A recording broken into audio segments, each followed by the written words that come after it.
સુરત કે જ્યાં સામાન્ય વરસાદમાં જ મહાનગરપાલિકાની આબરૂના તો ધજાગરા ઉડી ગયા। સામાન્ય વરસાદમાં જ મહાનગરપાલિકાની પ્રી મોન્સૂન કામગીરીનું સુરસુર્યું બોલાઈ ગયું। પાલ ઉમરા બ્રિજ પર બીઆરટીએસ બસ રસ્તામાં ફસાઈ ગઈ। ખોદકામ બાદ યોગ્ય પુરાણ ન કર્યું, જેના કારણે બીઆરટીએસ બસ ફસાઈ। પાંડેસરાના ગણેશનગરમાં પણ સિટી બસ ખાડામાં ફસાઈ। ચોમાસામાં સુરતમાં આ હાલાકી પડવાનું નક્કી। સુરત મનપા, શું આ છે તમારી પ્રી મોન્સૂનની કામગીરી? મહાનગરપાલિકા શું પ્રી મોન્સૂન કામગીરીના નામે માત્ર વાર્તાઓ જ કરે છે? સુરત મેયર બદલાયા પણ સુરતના લોકોના નસીબ ન બદલાયા। હજી પણ એ જ વરસાદના કારણે રસ્તા ઉપર ખાડા પડવા અને તેમાં વાહનો ફસાવવા સિલસિલો હજુ પણ ચાલુ છે। સામાન્ય વરસાદમાં પાણી ભરાઈ જવું, હજી સત્તાવાર રીતે ચોમાસું ગુજરાતમાં નથી બેઠું। વરસાદ પ્રી મોન્સૂન એક્ટિવિટીનો પડી રહ્યો છે, ત્યાં જ આ હાલ છે। તો જ્યારે ખરેખર ધોધમાર વરસાદ પડશે તો શું સ્થિતિ સુરતવાસીઓની થશે? સુરત મહાનગરપાલિકાની પ્રી મોન્સૂન કામગીરી તો ખાડામાં ગઈ। મહાનગરપાલિકાના પાપનો ભોગ નિર્દોષ લોકો બન્યા।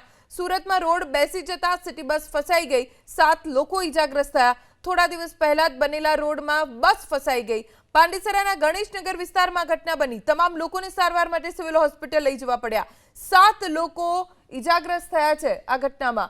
थोड़ा दिवस पहला ज रस्तो बन्यो, बराबर पुराण न थयो અને આ સ્થિતિ થઈ। इस रास्ते में बारिश चालू था, आगे कुछ दिखाई नहीं, खड्डा बिड्डा कुछ नहीं था, रास्ता साफ था, गाड़ी एकदम खड्डे में घुस गई। 15 दिन पहले म्यूनसिपालिटी वाले ने काम किया था खड्डे का, मगर उसमें भराई किया नहीं, ऊपर ऊपर से काम करवा दिया। हम लोग को दिखा नहीं, साफ रास्ता है तो गाड़ी खड्डे में चले गई। આપણી સાથે સુરત મનપાના જાહેર પરિવહનના પૂર્વ ચેરમેન સોમનાથ મરાઠી જોડાઈ ગયા છે। સોમનાથજી, આ કેવી પ્રી મોન્સૂન કામગીરી મહાનગરપાલિકા કરતી હોય છે? હજી સત્તાવાર ચોમાસું નથી પડ્યું, હજી ચોમાસાનો વરસાદ નથી પડ્યો, આ તો પ્રી મોન્સૂન એક્ટિવિટીનો વરસાદ છે। રસ્તા બેસી પણ ગયા, વાહનો ફસાવા પણ લાગ્યા। તાત્કાલિક અસરથી જે બી રીતે અમને આ સૂચના મળી છે, હું તરત જ અમારા સિટીલિંક કંપનીના મેનેજર સાથે અને અમારા ડેપો મેનેજર સાથે પણ સંપર્ક કર્યો છે। પરંતુ આ અચાનક આ વરસાદ આવ્યો છે અને કોઈકે આ વડોદ જે વિસ્તાર છે, વડોદ વિસ્તાર અમારો પેલો નવો સમાવેશ વિસ્તાર છે, ત્યાં વરસાદી ગટરોનું નવું પ્લાનિંગ થયું છે અને કદાચ આ કોન્ટ્રાક્ટર કે આ ડ્રેનેજ વિભાગવાળાની ભૂલ હશે, એને જે કંઈક એની ભૂલ હશે તો એને નોટિસ આપવામાં આવશે। એસએમસી એને નોટિસ આપશે જ, પરંતુ જે લોકોને ઈજા થઈ છે અમે એમને સારવાર માટે જવાબદારી ઉપાડવા માટે એજન્સીને જાણકારી આપી છે। ને ઈજા તો થઈ ગઈ ને, એમને હોસ્પિટલમાં તો જવું જ પડ્યું ને, લોકો પરેશાન થયા અને અચાનક તો આ વરસાદ કહેવાય નહીં। સોમનાથજી, 15 જૂને વિધિવત આપણે ચોમાસું બેસી જતું હોય છે, એની જગ્યાએ આ વખતે તો લેટ છે, હજી ચોમાસાનો વરસાદ નથી। ડિપાર્ટમેન્ટલી આ જે ડ્રાઈવર છે કે આ ડેપો બસનો છે એનો વાક નથી। હવે અચાનક પેલો આ ટ્રેન બેસવાના કારણે આ થયું છે, એટલે યોગ્ય કામગીરી ના કરીને પુરાણ બરાબર ના કર્યું તો આ જવાબદારી કોની? જે જવાબદાર જે ડ્રેનેજ વિભાગ છે, જેની જે લાઈન હશે એને નોટિસ આપવા એસએમસી નોટિસ જરૂર આપશે। ખાલી નોટિસ અપાશે, 7 લોકોને જે વાગ્યું છે કાર્યવાહી પણ થશે ને, એને જવાબ 3 દિવસ માટે એને નોટિસ આપશે અને જવાબ પછી એની ઉપર કાર્યવાહી થશે, અથવા તો એનો પેમેન્ટ બાકી હશે તો એને પેમેન્ટ કાપવામાં આવશે। ઠીક છે સોમનાથજી, આભાર એબીપી અસ્મિતા સાથે વાત કરવા માટે। સુરત મહાનગરપાલિકાના પાપે ડાયમંડ સિટી ખાડા સિટી બની ગઈ છે। હજી ચોમાસાનો વરસાદ નથી પડ્યો, અચાનક આવેલો આ વરસાદ નથી। હવામાન વિભાગની આગાહી હતી પ્રી મોન્સૂન એક્ટિવિટી ચાલુ છે એટલે દક્ષિણ ગુજરાતના વિસ્તારોમાં વરસાદ પડશે અને સુરત શહેરમાં તો સાવ સામાન્ય વરસાદ પડે ત્યાં જ આ સ્થિતિ થઈ જતી હોય છે। હવે જાગવાની જરૂર છે નવા મેયરે। સુરતમાં સામાન્ય વરસાદમાં જો આવી રીતે મહાનગરપાલિકાના આબરૂના ધજાગરા ઉડી જતા હોય, ચોમાસું આવવું એટલે એ મહાનગરપાલિકાની જવાબદારી છે। પછી મેયર હમણાં ના હોય, જૂના હોય, નવા હોય, સુરત મેયરનો એબીપી અસ્મિતાએ સંપર્ક કરવાનો પ્રયાસ કર્યો છે। સામાન્ય વરસાદમાં જ સુરતમાં ખાડા પડ્યા, મેયર મેડમ ચૂપ કેમ છે એ સૌથી મોટો સવાલ। જવાબ તો આપવો જ પડશે તમારે। કેમ સુરત મનપાના મેયર કોઈ પ્રતિક્રિયા નથી આપી રહ્યા?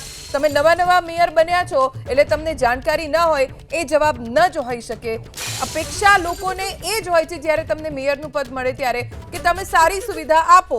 તમે ખુદ જ્યારે મેયર બનતા હો છો ત્યારે મીડિયા પૂછે કે શું કામગીરી કરશો તો લોકોના મુદ્દાની જ આપ વાત કરતા હો છો, લોકોને કોઈ હાલાકી ન પડે તેવી કામગીરી કરવાની વાત કરતા હો છો, તો હવે હાલાકી પડી છે, કરો કામગીરી. એબીપી અસ્મિતાએ મેયરનો સંપર્ક સાધવાનો પ્રયાસ કર્યો, પણ અમને કોઈ પ્રતિક્રિયા મળી નથી. મેયરે ફોન ઉપાડ્યો નથી અને કોઈ જવાબ મેયર મેડમે અમારા સુધી પહોંચાડ્યો નથી. ખાડા પડવાનું નક્કી છે. મહાનગરપાલિકા તો કોઈ કામગીરી નહીં કરે. પ્રી મોન્સૂન કામગીરી કરી છે, નથી કરી, માત્ર કાગળ ઉપર કરી છે કે હકીકતમાં પણ કરી છે, એ તો જ્યારે વરસાદ પડશે એટલે બધાને ખબર પડી જ જવાની છે. પણ આ તો ચોમાસા વગરનો પ્રી મોન્સૂન એક્ટિવિટીનો વરસાદ છે અને સાવ સામાન્ય વરસાદ પડી રહ્યો છે, એમાં આ સ્થિતિ થઈ ગઈ છે. સુરતમાં સામાન્ય વરસાદમાં જ ડૂબ્યો પ્રી મોન્સૂન પ્લાન્ટ. પાંડીસરા બમરોલીમાં પાણી ભરાતા લોકો મુશ્કેલીમાં મુકાઈ ગયા. શ્રીરામનગર પાસે રસ્તા ઉપર પાણી ભરાયા અને લોકોમાં રોષ જોવા મળ્યો. માત્ર ખાડા જ પડ્યા છે એવું નથી, સાવ સામાન્ય વરસાદ, અડધો ઇંચ 1 ઇંચ વરસાદમાં જુઓ પાંડીસરા બમરોલીની સ્થિતિ શું થઈ ગઈ. કેટલી હાલાકી લોકોને અહીંયા ભોગવવી પડી રહી છે. અને જ્યારે ધોધમાર વરસાદ પડશે તો આ વિસ્તારના લોકો શું કરશે? શ્રીરામનગર પાસે રસ્તા ઉપર પાણી ભરાઈ ગયા અને શાળાએ જતા બાળકોને કેવી રીતે પસાર થવું પડ્યું જુઓ આપ. હવે આવી જ રીતે બાળકો પહોંચે શાળામાં, આવી જ રીતે ભીના કપડા સાથે શાળામાં વર્ગખંડમાં તેઓ અભ્યાસ કરવા માટે જશે. કોના પાપે? મહાનગરપાલિકાના પાપે. ખબર જ છે કે જ્યારે અમુક વિસ્તાર નીચાણવાળા છે અને ત્યાં સમસ્યા થાય છે. એટલો બધો વરસાદ પણ નથી પડ્યો.